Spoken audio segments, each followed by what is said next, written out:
Ever wondered how your body maintains a stable internal environment despite the ever-changing external conditions? That's homeostasis at work. It's your body's way of keeping everything in check, ensuring you're not too hot, not too cold, but just right. Now, imagine homeostasis as a master conductor, leading an orchestra of biological processes. The music sheet? Well, that's the set of conditions your body aims to maintain. But of course, a good conductor not only leads but also listens, responding when the music goes off key. This is where feedback loops come into play. They're the body's way of monitoring and adjusting physiological processes to keep everything in harmony. Think of it like a thermostat that regulates your home's temperature. It constantly checks the current temperature and adjusts the heating or cooling system to maintain the desired level. So, homeostasis is like a seesaw, always aiming for balance. But how does it achieve this? Imagine you're driving a car. As you speed up, you see a speed limit sign. You ease off the gas, slowing down. This is an example of a negative feedback mechanism. Now let's dive into the workings of negative feedback mechanisms. Picture these mechanisms as the body's own braking system. They're all about keeping the body in a state of balance or homeostasis by reversing any changes that stray too far from the normal set point. It's like how our car slows down when we ease off the gas to stay within the speed limit. One of the most common examples of negative feedback is body temperature regulation. When we're out in the blazing sun, our body temperature begins to rise, but our internal thermostat, located in the hypothalamus, picks up on this change and springs into action. It triggers processes like sweating and vasodilation, where our blood vessels expand to allow more heat to escape from the surface of our skin. The result? Our body cools down, returning to its normal temperature. But what if we're shivering in the cold instead? Our hypothalamus isn't a fan of that either. It initiates processes like muscle shivering and vasoconstriction, where our blood vessels narrow to conserve heat. Again, the goal is to bring our body temperature back to its set point. So, you see, negative feedback mechanisms are like the body's own checks and balances system. They monitor conditions, detect deviations, and swing into action to restore balance. They're the reason we can adapt to changes in our environment, from a scorching summer day to a frosty winter night, without our body functions going haywire. Remember, it's all about maintaining that state of balance or homeostasis. It's just like driving a car. You speed up, you slow down, but you always aim to stay within the speed limit. Negative feedback is all about course correction. But what happens when we need to amplify a response instead of toning it down? Picture yourself clapping in a crowded theater. As others join in, the applause grows louder. This is an example of a positive feedback mechanism. Now let's dive into the world of positive feedback mechanisms. You might be thinking, feedback? Like on a report card? Well, not quite, but you're on the right track.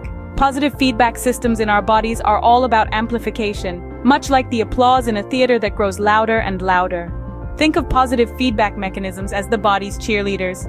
When a certain physiological process begins, instead of trying to stop it, positive feedback mechanisms say, "Hey, you're doing great, let's keep this going." They amplify the process, making it stronger and more intense. Perhaps one of the most well-known examples of a positive feedback mechanism is childbirth. As the baby's head presses against the cervix, nerve impulses are sent to the brain. The brain responds by releasing a hormone called oxytocin, which stimulates contractions. The more the baby's head presses against the cervix, the more oxytocin is released, and the stronger the contractions become. This cycle continues until the baby is born, at which point there's no more pressure on the cervix, oxytocin release stops, and contractions cease. Another example is blood clotting.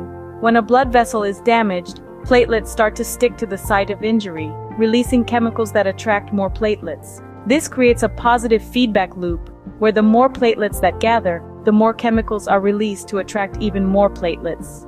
The process continues until a clot forms, effectively sealing off the injury and stopping the bleeding. But don't be fooled. While positive feedback mechanisms may sound like they're always beneficial, they can sometimes lead to extreme conditions. Take fever, for instance. Sometimes, the body's response to an infection can cause the body temperature to rise, triggering a positive feedback loop where the higher the temperature, the stronger the body's response, leading to an even higher temperature. If not controlled, this could potentially lead to a dangerously high fever. So, while negative feedback is about maintaining balance, positive feedback is about amplifying change. Now, let's look at some specific examples in our body. Ever noticed how you start to sweat when it's hot? Or how you feel thirsty after eating salty food? That's your body working to maintain homeostasis. Welcome to the fascinating world of homeostasis in action. We've all experienced the body's innate ability to regulate its internal environment. From shivering in the cold to sweating under the sun, our bodies are always striving to achieve a state of balance. Let's start with body temperature. When you're cold, your body generates heat through metabolism and muscle activity. On a hot day, your body cools down through sweating and vasodilation, a process where your blood vessels expand to allow more heat to escape. This constant regulation of body temperature is a classic example of homeostasis in action. Next, let's talk about thirst and hunger. Ever noticed how you crave a glass of water after munching on some salty chips? That's because high salt levels in your bloodstream trigger your thirst response, prompting you to drink water and restore your body's salt balance. Similarly, when your body needs energy, you feel hungry. These sensations of thirst and hunger are your body's way of ensuring it has enough water and energy to function properly. Now let's delve into the regulation of blood glucose levels, a vital aspect of homeostasis. After a meal, your blood glucose levels rise. In response, your pancreas releases insulin, which helps cells absorb glucose and lowers blood glucose levels.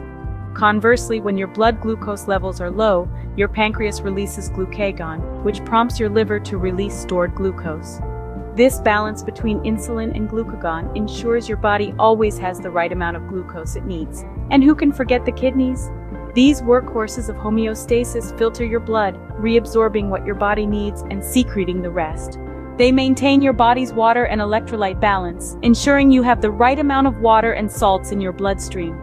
Overseeing all these complex processes is the hypothalamus, the control center for homeostasis. It regulates body temperature, thirst, and hunger, among other things. It's like the conductor of an orchestra, ensuring every part of your body is playing in harmony. Remember, maintaining homeostasis is like walking a tightrope. It's a delicate balance, and even minor disruptions can lead to significant consequences. But thanks to the intricate mechanisms of homeostasis, your body is well equipped to maintain this balance, ensuring you stay healthy and function optimally. As you can see, your body is constantly working to maintain a balance. But what happens when this balance is disrupted? Stay tuned to find out. Dehydration, hypothermia, hyperglycemia. These are all examples of what can happen when homeostasis is disrupted. Picture your body as a well-oiled machine, constantly working to maintain balance. But even the best machines can falter. Disruptions to homeostasis can happen for a variety of reasons, from lack of hydration to overexposure to cold temperatures or even an excess of glucose in the blood.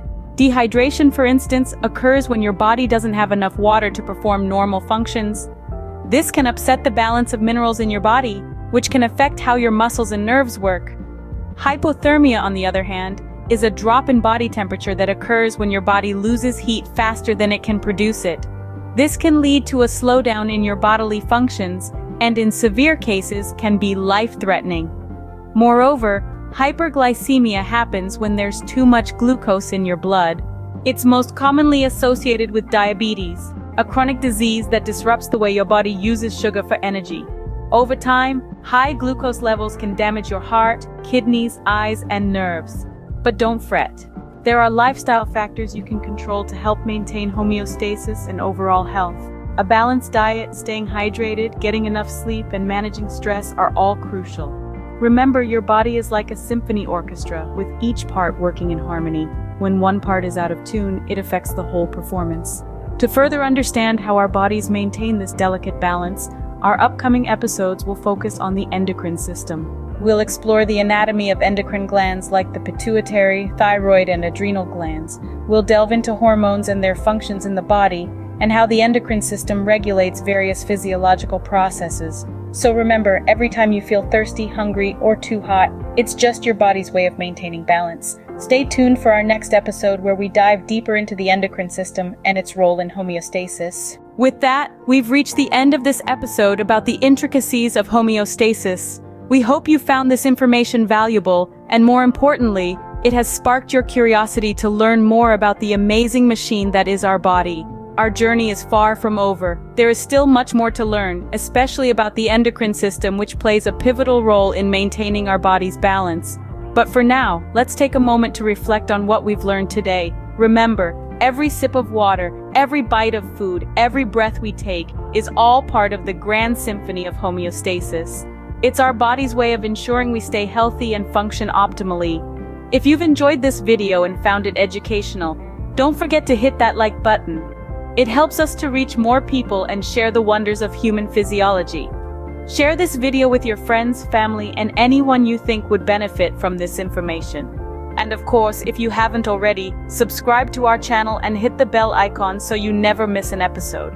Lastly, we love hearing from you. Drop us a comment below and let us know what you thought of this episode and what you'd like to learn in future episodes. Until next time, keep learning, stay curious, and remember, your body is a marvel of engineering, constantly working to keep you in balance. See you in the next episode.